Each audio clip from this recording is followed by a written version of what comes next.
agile brand.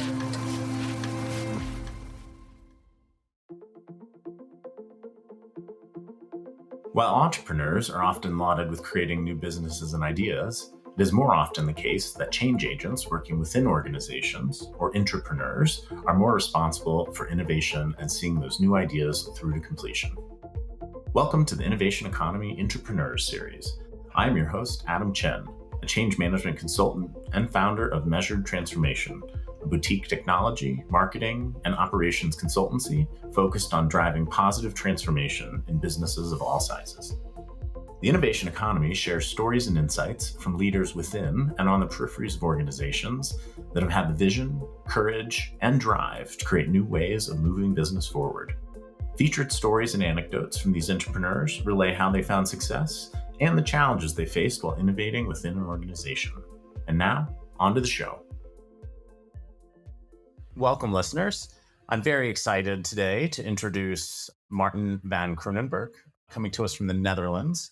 Maarten is the founder of a company called BW Ventures, where he helps folks identify product market fit, as well as basically how to create an innovation process, which we'll dive into a little bit more in this episode today. Maarten, it's wonderful to have you on the show today. Thank you so much for joining us. You know, we got an opportunity to catch up a few weeks back, just to kind of prepare for the show today. And, your personal journey, your story, really struck a chord with me. So I'm wondering if we could just start off the show today by having you, introduce yourself to our audience and tell us a little bit about how you got to where you are today.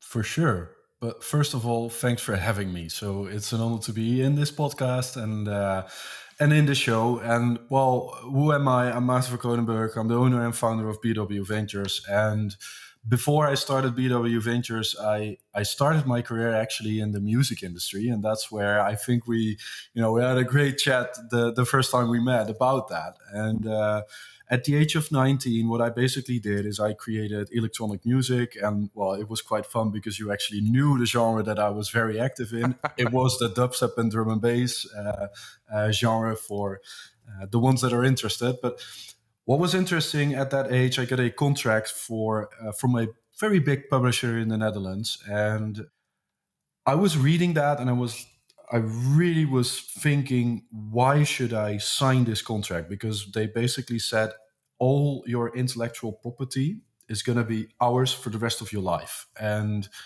I thought it was pretty soon to sign a document like that.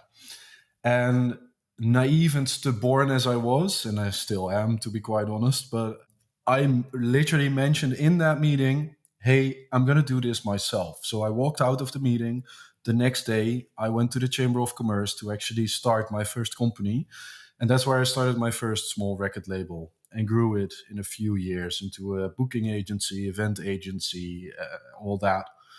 And as a quick reminder, that was in a time that Spotify was extremely small in the Netherlands, and they were growing at, I think, 300 to 400% growth rate every year when I was doing this. So that put a lot of pressure on my own business model and inventiveness to come up with new models. Very interesting. Very interesting. So I'm really curious too about, how you see you're now leading an innovation firm. You started in this very creative field of music production. And do you think that creativity, I guess, that you fostered through music has benefited you as you've moved into the business world? Yes. And we discussed this before, and I was thinking, and it was a really good question, actually. And my conclusion is that, and I start to see that right now, not when I started out, but in a creative job, you, like as a music producer or also as a painter or a photographer, you start to think in layers because your first initial idea is super simple.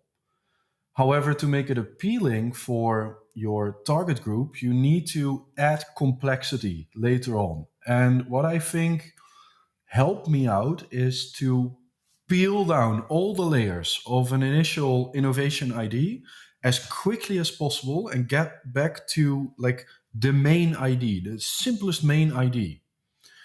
Try to validate that, and from there, add layers of complexity only if needed.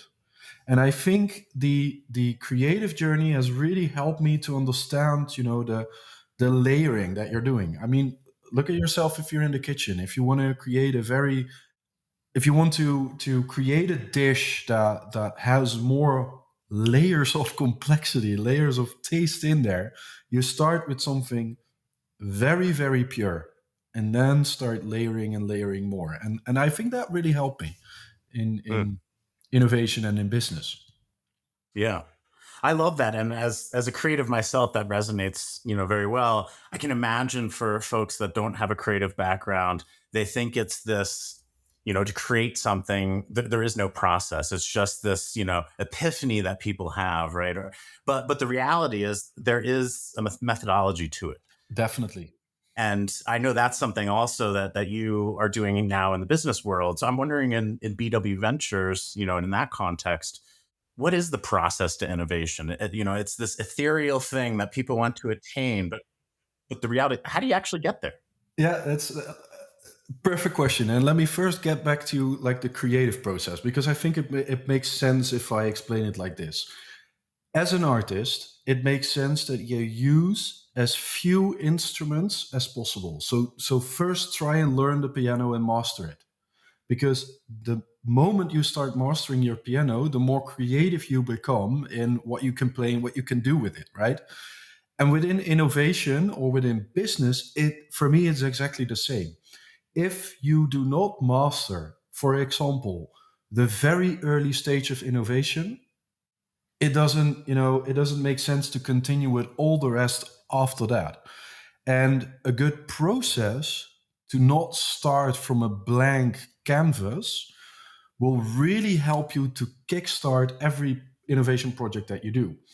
And a process will help you to at least know what is best to do in that stage. So, to make this extremely practical, if you want to start an Indian curry restaurant in a very small village, the first thing that you should always consider is, do people in that village want to eat Indian curry? Because if they don't, it doesn't make sense to open an Indian curry restaurant, right?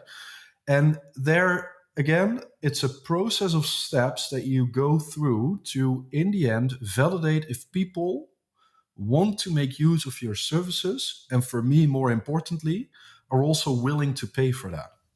Mm. So what you're talking about a little bit is identifying a product market fit. Is that correct? Yes, definitely. Yep. Yeah. And what we do a bit differently compared to other people in the industry is we want to confront our customers and thus ourselves as quickly as possible with the question, do people want to pay for this? Because for me, that is the essence. I can create a lot of value for an end user, but if the end user cannot pay or will not pay for that value, you're driving a lot of costs and a lot of value without getting a commitment back. And for us, that is the key. So we always bring that confrontation as quickly as possible. Mm.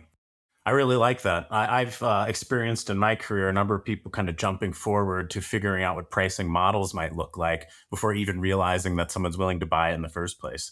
So it's a Yeah, bunch of wasted effort. You kind of have to go in order there.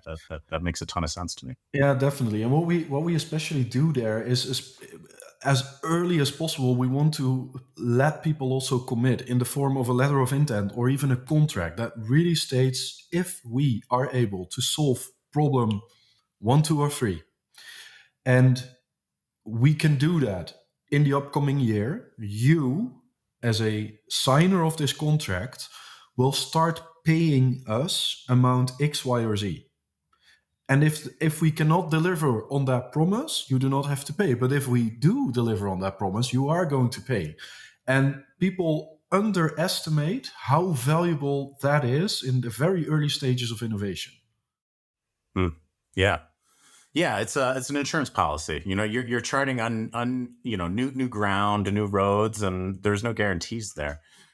I'm curious to kind of piggyback on that. You're interfacing with other people, right? You have clients, right? You're helping these businesses think through things differently, perhaps. You live in innovation. Do you often find your counterpart on the other side of the table, or are there some hurdles that you have to kind of help them or guide them along the path to show them, how innovation actually, manifests itself? Yeah, I'm going to make this also a little bit more complex because typically we work with three levels of counterparts. Okay. The first level is the project members itself. So these are the people that will run experiments, that will try to create like the value in the business case that everyone is looking for from the other part of the company. Then we've got the second level, which is the manager of the innovation projects team. So the typical innovation manager or head of innovation. And then the third level typically is the board of directors or a VP of sales or of product or something in that direction. And what I typically see is that the knowledge is all over the place. And most of the times not at the level that you hope it will be. That means that we have a lot of explanation to do because we want to reach certain goals in very short amounts of time. And all the concepts that we use, we have to explain in a way. And what we basically did, and that was quite an investment a few years ago, but we created a lot of videos on all the theoretical parts. Yeah. So everyone that is going to work with us will watch videos. We always make the joke: you're not going to stream Netflix or Prime or whatever, but you're gonna listen to a lot of Maarten Van Kroonenburg in the upcoming week. But that at least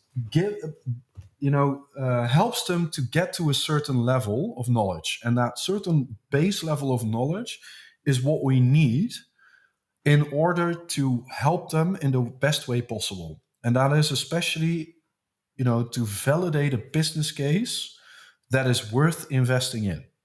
The step after is how to scale up and, get the project to market. That's a whole different game.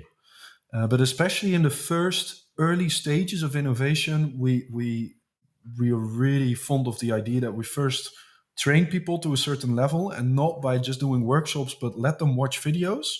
And we're going to immediately apply that on the case that they try to validate and the case that they want to find a business model for. And the funny thing is, we started to experiment also with that from the head of innovation or the head of a specific business unit. And they actually enjoy watching it because it makes them think a little bit differently. And then, of course, for boards, I have to explain it. But you've got different topics to discuss with them. Yeah. I love the emphasis that you're putting on all of the, whether you call it planning, pre-work, whatever you call it. But before you actually start to tackle the task at hand, you've got to get everyone on the same playing field, speaking the same language. I absolutely love that. That's what sets you up for success or not. I think I've danced around that with other guests many times, but to have someone just state it so directly, you can't move forward to innovation until you get that kind of under your belt. No, and to add to that, I'm a firm believer that innovation is a skill, and it is a skill set that needs to be developed and refined over years. So even everyone can start in innovation, but it takes a long time before you really understand all the little mechanics that are in the innovation process. And that's why we always advise to, you can let people start in that, but at least let them guide them or the team by people that have done a lot of successful innovation projects.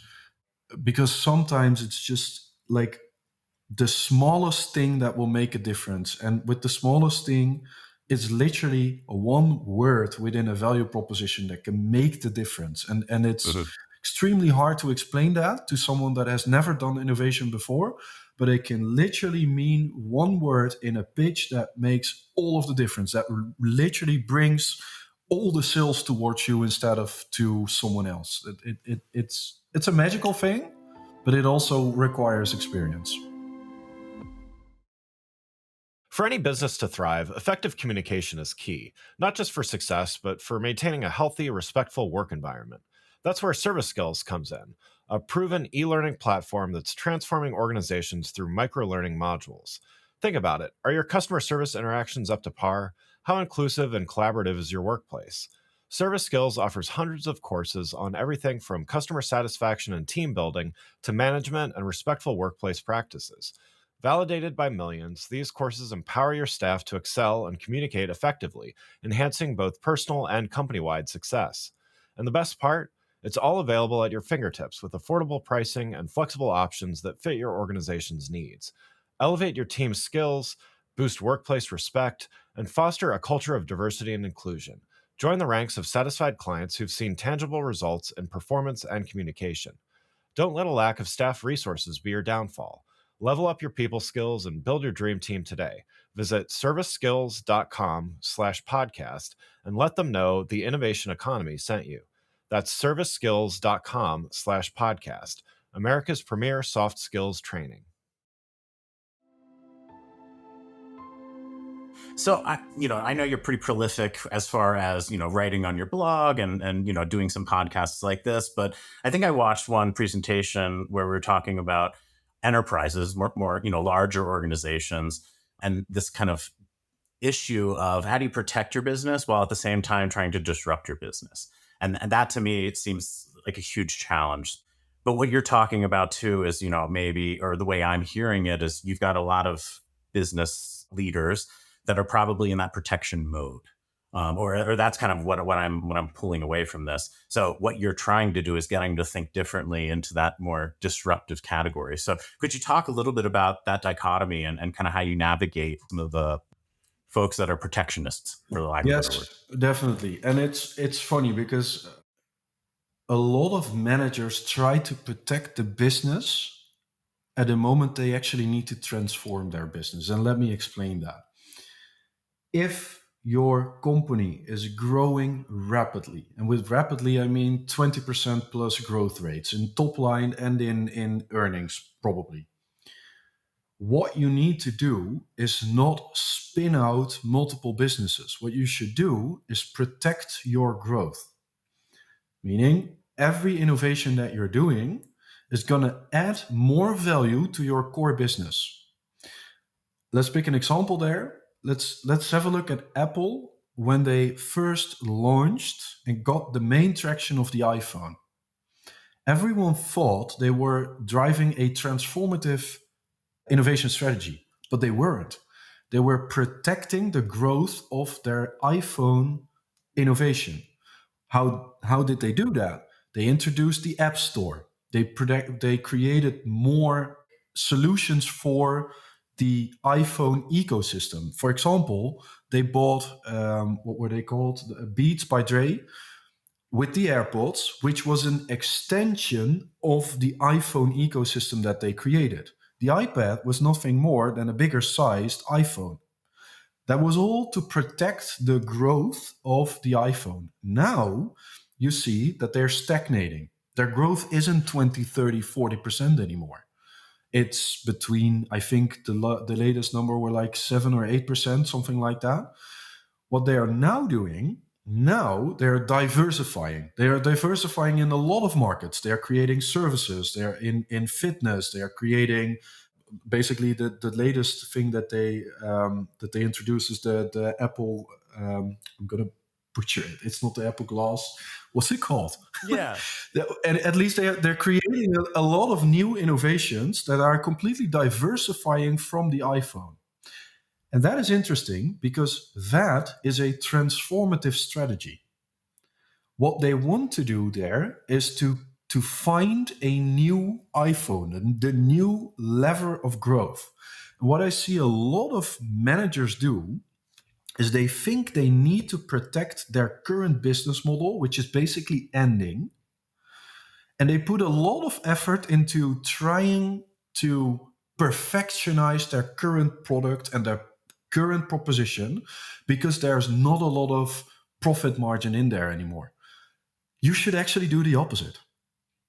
And it's a completely different way of allocating your resources and your money in your innovation process. And you have to to build a completely different innovation portfolio. Yeah. Yeah. Do you see that play out differently with companies at the scale of something like Apple versus, maybe smaller companies kind of in that growth phase of growth? Or do you think about it the same way? Well, in my opinion, it's easier to be a smaller company than to be a bigger company, because the bigger company needs bigger business cases to actually make a difference. And the more money you have in the early stages of innovation, the harder it becomes to get to results. Because what we see is that one of the main reasons that projects fail in the first 3 to 4 years is an overinvestment in the early stage. And this sounds super counterintuitive, but it basically means if you invest a lot in the early stage, for example, you get a budget of let's say $5 million.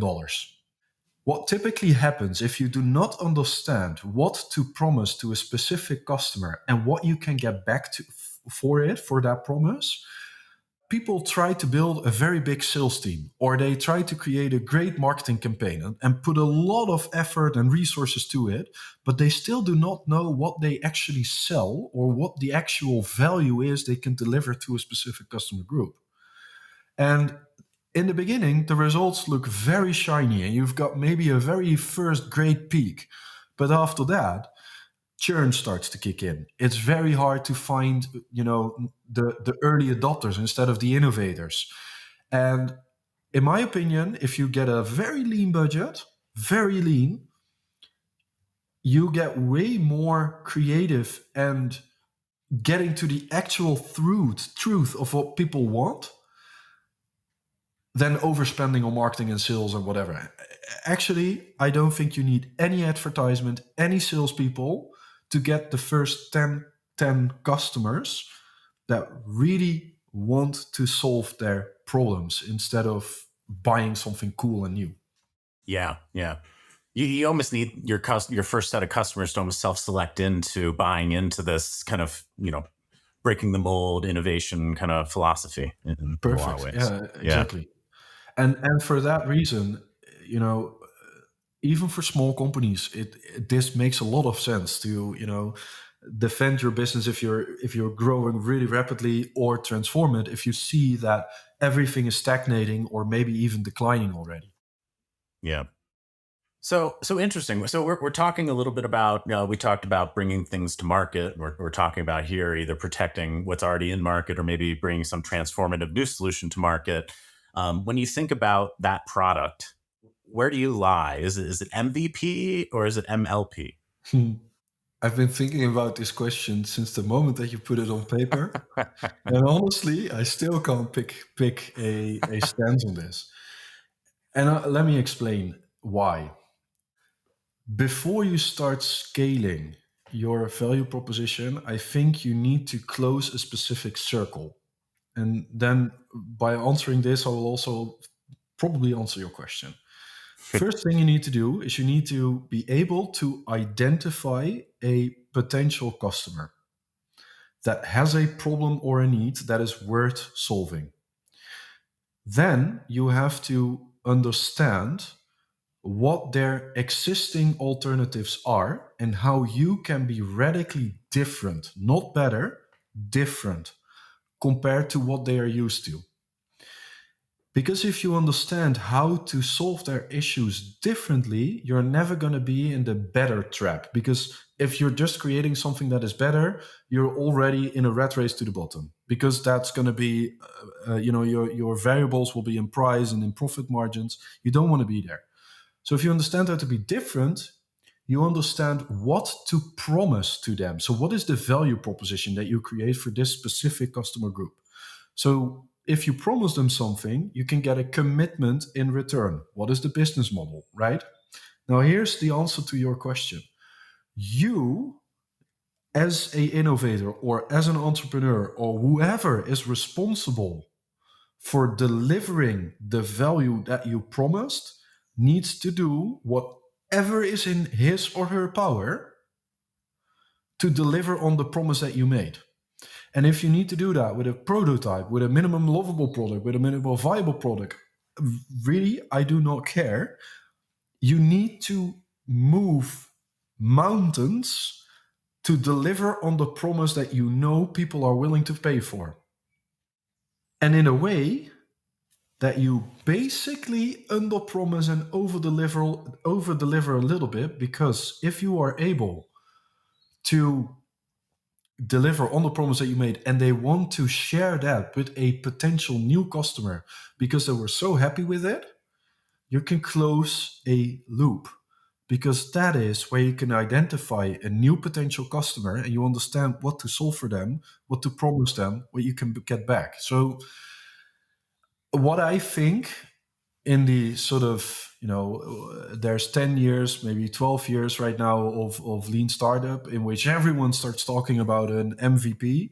I think 80% of the people completely miss the point of an MVP, because it's not about the product. It is about how to deliver the value that people are willing to pay for.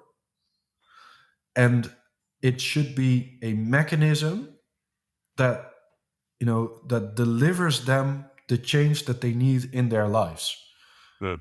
So, like, I don't still have the answer. Is that an MVP? Is that a minimal lovable product?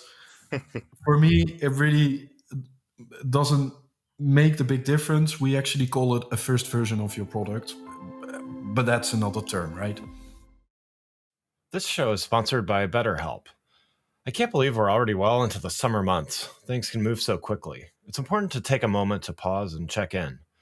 What do you want to celebrate so far from the year? And what are some adjustments you might want to make for the rest of the year? Therapy can help you take stock of your progress and set achievable goals for the next 6 months.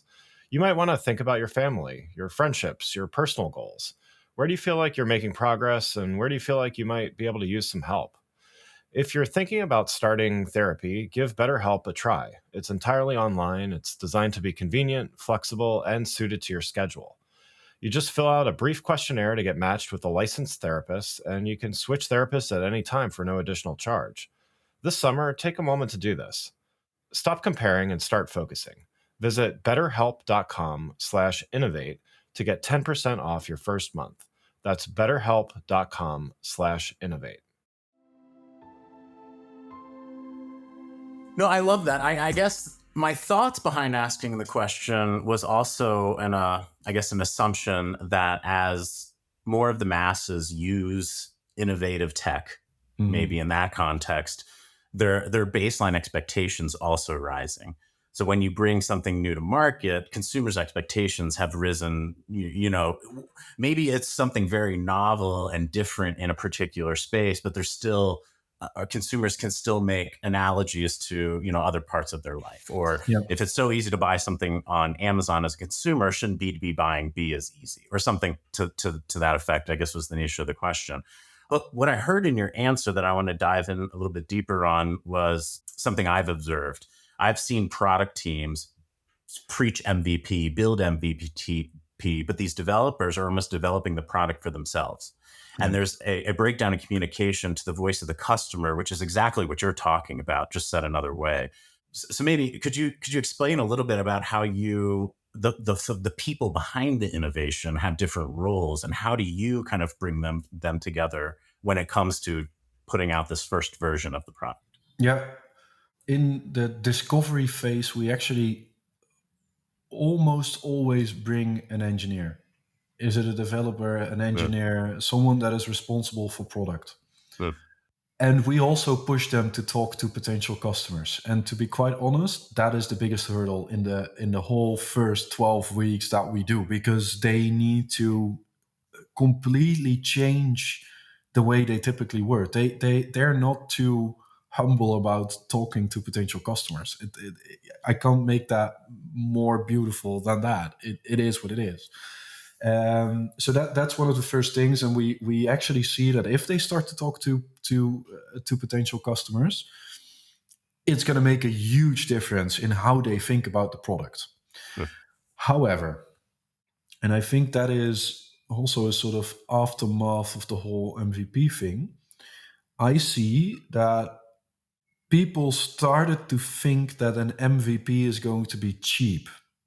And I don't think the first version should be cheap, because you're still testing a lot of assumptions. What I think is important with the first versions of your products or product is that you are able to, throw it away very quickly. And yes, Eric Ries talked about that. But in reality, I still see a lot of developers actually falling in love with their own MVP, which has nothing to do with the testing of what are the individual features that we need to differentiate or be different, and so yeah, that's important. Now, getting back to your question again, I think it is vitally important that people from the product team are still involved also in all the feedback that you get from sales conversations, marketing experiments, and even the early discovery phase of the product. Because if that is not there, you can never have a proper interaction between customer development and product development. And that is, I think, the most important thing, to have a continuous sort of feedback loop from the two. And that also goes the other way around, right? Because if the product development team has the feeling that they need to create something that is impossible to do, you also have a big problem. So the customer development team can have perfect ideas. They can get all the feedback that they want of something that a customer wants. But if you're not able to actually build that, that is also a situation where you don't want to be in there. So it needs to be a continuous feedback loop from one part of the team to the other part of the team. Yeah, I couldn't agree more. And I love, you've hit on this a couple times about, what I hear is you're bringing all the different stakeholder groups together, right? You're trying to get them all on the same page. And, I mentioned before, you're pretty prolific as far as writing and kind of putting yourself out there. I'm curious if you can speak a little bit to your goals and who you're trying to reach, because what I'm hearing as a theme of everything that you're saying is, it might be painted in this guise of innovation and consulting, but really you're educating people. You're getting to think differently or seeing different worlds. So do you think of yourself as an educator, or what's your goal, I guess, with your blog and these other various outlets that you have? So let me first go back to why we are called BW Ventures. It stands for basically Blue Whale Ventures. And 8 years ago, when we started, everyone wanted to create the next unicorn. And I always thought there was a sort of flaw in that idea, because the idea of creating a unicorn is basically you're going to drive on what the latest investor puts as a value to your company. And in my opinion, then you're still creating a sort of myth, or in the worst cases, and this is quite a contrarian view, but in the worst cases, you're almost creating a sort of pyramid scheme, because it's investor after investor after investor, right? And also people in the enterprise world started to think that about the idea of creating a new unicorn. And what I basically wanted to do is, if you really look at that, there's a lot of resources burned on stuff that is never going to fly, because there is not an early business model that has been proven. Let's pick Twitter for an example here. I mean, they're still struggling to find an actual business model that can pay for all the costs that they're making. And what I really think, if you're just, look at business, what is the essence of business? It's still, you put resources into a system, these resources create value, and you should get money out of that system, right? To fuel it back and create more impactful things. And sometimes I had the feeling that people forgot about that, right? To create a sustainable model. That is why we say we don't create unicorns, we breed blue whales. Why blue whales? Blue whales it's the biggest animal in the world. It's the fastest growing animal in the world, but it's not a myth. They're a I dying like that. species, but it's not a myth. Now, who am I trying to get to? I'm trying to get or write for corporate leaders that understand that they need to create value, but have a hard time understanding the fuzzy process of innovation. And the fuzzy process of innovation for me is the early stage, the growth phase, and even the M&A part. So buying potential companies in the market that you buy for innovation purposes, right? To grow your portfolio. And these are the people that I write for, that I do, that I basically preach the frameworks and the way of thinking that we have. To ultimately, well, on one hand, I'm a firm believer of sharing as much knowledge as I can. And the ones that really want to dive into, they can email us, they can contact us to actually help them in practice. But the main goal is to share as much knowledge as we can, because we're also on a journey to learn more and more and more, right? There's lots more to learn also for us. Absolutely. Yeah, our work is never done. No, definitely not. I'd be remiss if I didn't ask you, maybe a trending topic question here, but how do you think about AI and how does it play into the process, or how might it affect the process moving forward? Yeah, very good question. I think, like everyone, I'm still trying to wrap my head around the answer. First things first, I'm always a bit hesitant if it comes to new technologies. We all know the hype cycle around blockchain, for example. Everyone thought it was going to change everything. We're like 3 or 4 years down the line right now. And yes, I still see valuable cases. With the case of AI, I actually really think that it's going to make a huge impact. And I can already see that in my day to day work. I think I've got ChatGPT open all day long. And it's kind of interesting because there's one other thing that I don't even think a lot of people noticed. But the moment that you could start paying with your iPhone was also a very interesting moment if you look at innovation, because especially in the Netherlands, where I'm from, within 2 months, I saw almost everyone paying with their mobile phone instead of with a card, and it's part of everyone's daily habit right now. And if I look at what AI is doing, without well, we're a bit more conscious of this than paying with the actual iPhone, but a lot of people use it in their daily habits already. And I think if you can see that and spot that in the early stages of a technology like that, it's going to make a huge difference. And how is that going to affect our work? I think it will help us to understand customers quicker and better. I don't think it's going to change the innovation process itself, because we cannot ask for creativity, right? It's still people that need to be creative. It's still us that needs to look at things from a different perspective. And what I think the next generation of generative AI, I think, will have way more data analysis in that, combined with large language models. If we're there, it's going to make our job way easier. For example, interviews, let it transcribe it, let it analyze for the first time, then combine it with data sets that we have from, I don't know, SAP or your accounting software or whatever. And then, it's going to be easier to come to insights. But it's up to you as a head of innovation or as an innovation manager or someone that is trying to create new value propositions, to come up with the real value propositions that will make a difference in the lives of your customer. And that I don't see how AI is going to take over that, at least in the near future.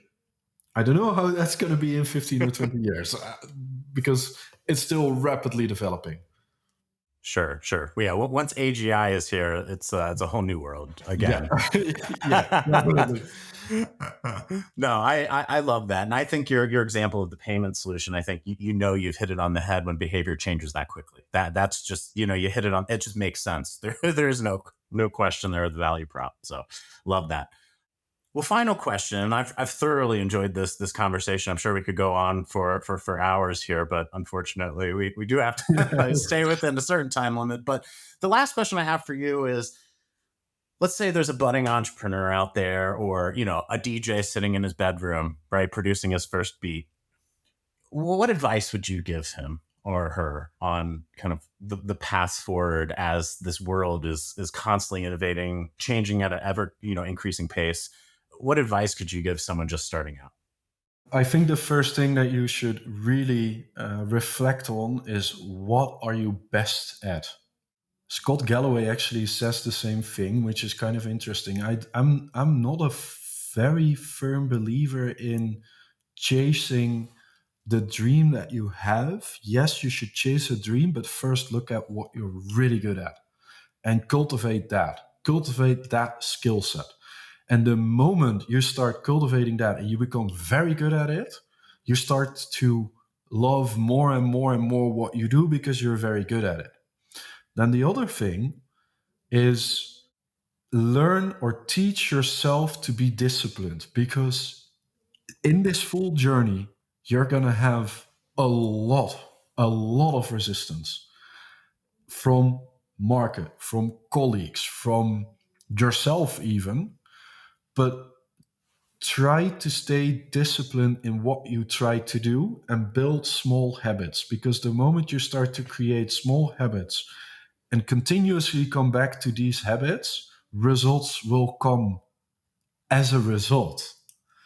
And the result itself should not be your goal. Almost everyone wants to, have the result as a goal, but the discipline and the small habits to actually get there will make the big difference. So reflective of your process focus at BW Ventures as well. Focus on the process. The results will come. Exactly. Yeah, exactly. I love it. Maarten, thank you so much for coming on the show today. For our listeners, if they want to keep in touch with what you're doing, where can they find you? Look for me at LinkedIn. That's the best channel. I share, I think, twice a week. I share some insights and posts, and I will also link on my LinkedIn to all the other blog, etc. that I have. So I think that's the main channel to actually find me. And again, thanks for having me. I love to have this conversation, and as you mentioned, we could go on for hours. So yeah, great to have this chat. Amazing. Well, I'll reserve the right to ask you for a round two at some point in the future. So. Definitely. Thank you so much, Maarten. And to our listeners, I hope you have a good rest of the day. Yeah, and thanks for listening. Thanks again for listening to the Innovation Economy podcast. If you enjoyed the show, please take a minute to subscribe on your podcast channel of choice and leave us a rating so that others can find the show more easily. You can access more episodes at www.innovationeconomy.show or on your podcast platform of choice. The Innovation Economy podcast was created by the Agile Brand. Be sure to check out the Agile Brand Guide series of books, the Agile Brand podcast, and other resources for marketing, CX, and other enterprise leaders to manage change and transformation in their organizations. The Innovation Economy is proudly produced by Missing Link, a Latina-owned, strategy-driven, creatively fueled production co-op. From ideation to creation, they craft human connections through intelligent, engaging, and informative content. Until next time, let's keep innovating.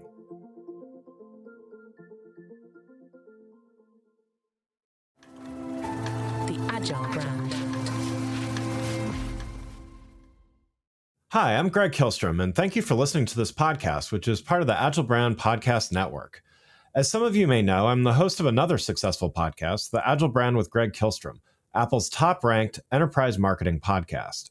3 times a week, I talk with C-suite leaders from world-leading brands and platforms about the latest trends, issues, and challenges in marketing technology, AI, and customer experience.